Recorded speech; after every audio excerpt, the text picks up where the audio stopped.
Magandang gabi po mga kahimagsikan. Ganda ng t-shirt ko, no?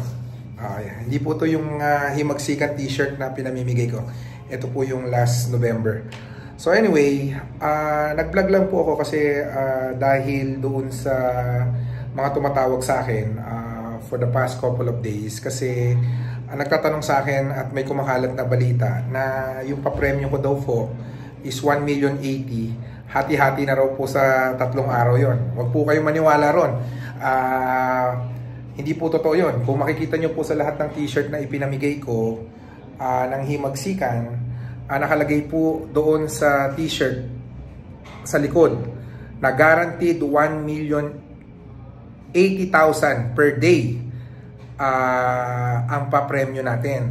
So, ang nangangahulugan po yan na sa April 4 po, guaranteed 1,080,000 pesos po ang papremyo natin.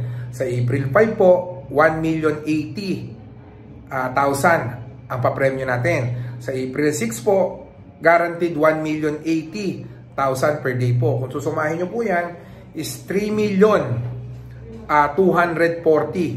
sa 3 araw po. So wala pong katotohanan yung mga pinapakalat nila na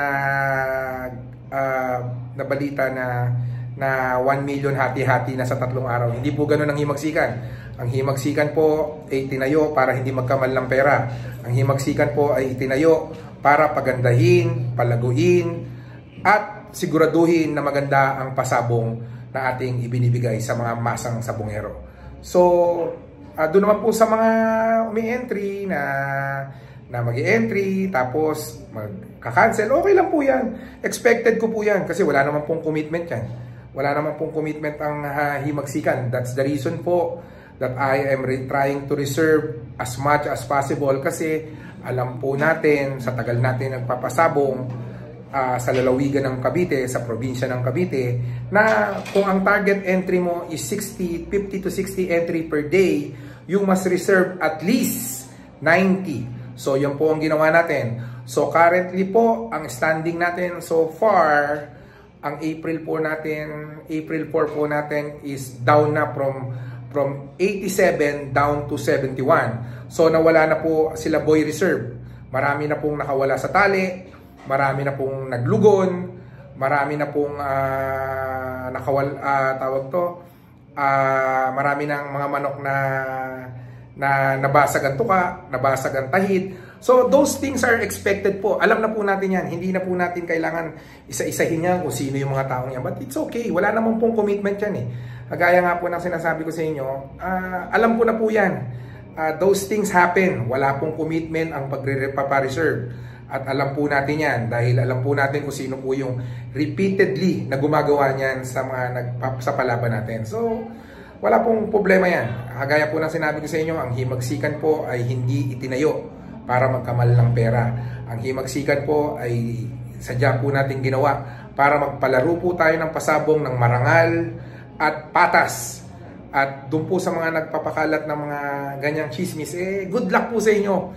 The more nyo pong sinisiraan si himagsikan, si Jepdeg, lalo po kong tumatatag, lalo po kong nag-i-strive, lalo ko po kayong pipilitin na magalit sa akin dahil si Jepdeg po kailanman hindi marunong magalit sa kapwa niya.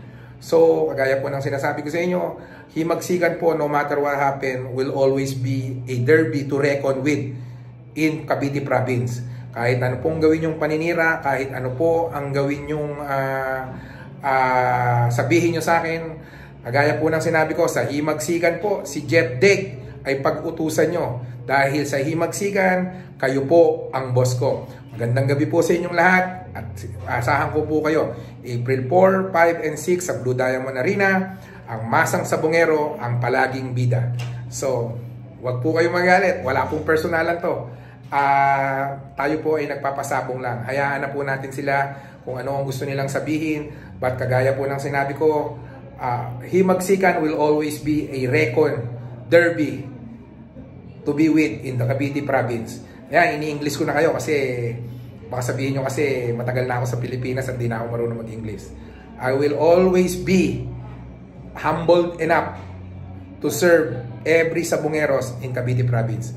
Tapos si Jeff Deg mula po rito sa Bayan ng Kawit. Isang magandang at mapagpalang gabi po. Magandang himagsikan po sa inyong lahat. Salamat po.